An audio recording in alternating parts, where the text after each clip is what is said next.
Hello mga ti! Tara, samahan nyo kaming gumala. For today's ganap nga tayo nga ngayon ay pupunta sa playground. Pero hindi nga para sa mga bata, kundi para sa mga isip bata. Char!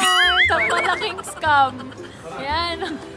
May bagong kaya ako nga sinasabi dyan na isang malaking scam. Kasi akala ko nga uwian na. Ayun pala, magbe-beer pong pa kami. Pero promise nga nila, uuwi kami ng last train dahil may pasok pa to si Pao. Naniniwala ka? Andito nga tayo ngayon sa Group Squad. Kung naghahanap nga rin pala kayo ng tambayan ng mga tropa mo, try nyo na nga rin dito. Pero kung pupunta nga kayo dito, i-make sure nyo na 20 years old pataas na yung edad nyo dahil i-check nila yung ID nyo. Itong mga kaibigan ko nga nakakaloka dahil niloloko nila si ate. Natanong niya nga kami dyan kung ilang taon na daw ba kami. Sagot ba naman dyan ni kuya, 18 years old daw siya. Pagkatapos nga i-check yung mga ID namin, ayan, pinapa-order na nga kami. Meron nga rin pala ditong darts. Kaso nga, ang daming naglalaro, kaya hindi na namin yan na-try. Kaya dito na lang kami sa beer pong. Kung nga alam kung makakashoot ba ako. Kahit kasi may contact lens ako, hindi talaga ako shooter. Ay nako, bahala na nga si Batman. Itong mga kasama ko pa naman ay mga professional na. O, diba? Yan na nga ba yung sinasabi ko? Yung nakashoot na agad. Shot puno tuloy tayo. Naku Pao, galingan mo at i-shoot mo yan dahil kung hindi ay malalasing tayo nito. Oh, yes. Yes. Chat-chat. Yan.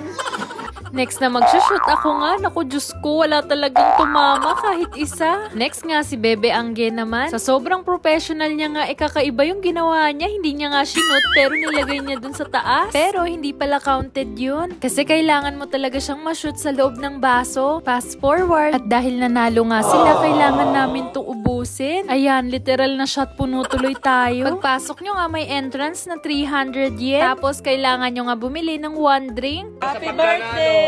Happy birthday, Cheya! Birthday na naman! Happy birthday! Happy birthday!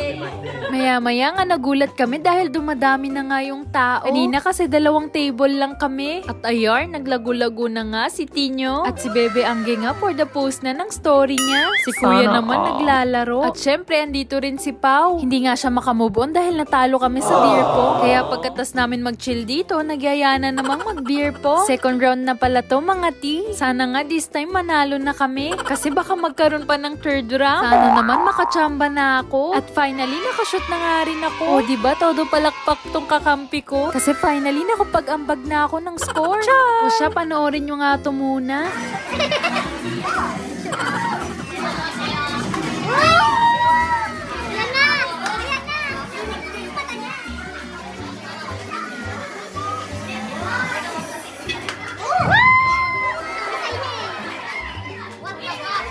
Sayang nga dahil double shot lang sila. Akala ko nga mati-triple shot pa sila. Kasi grabe na yung focus ni Pao dito. Kahit anong panggugulo nga gawin mo, nasushoot niya pa rin. Kaya lang medyo nakalimutan ko nga na magkakampi pala kami ni Pao.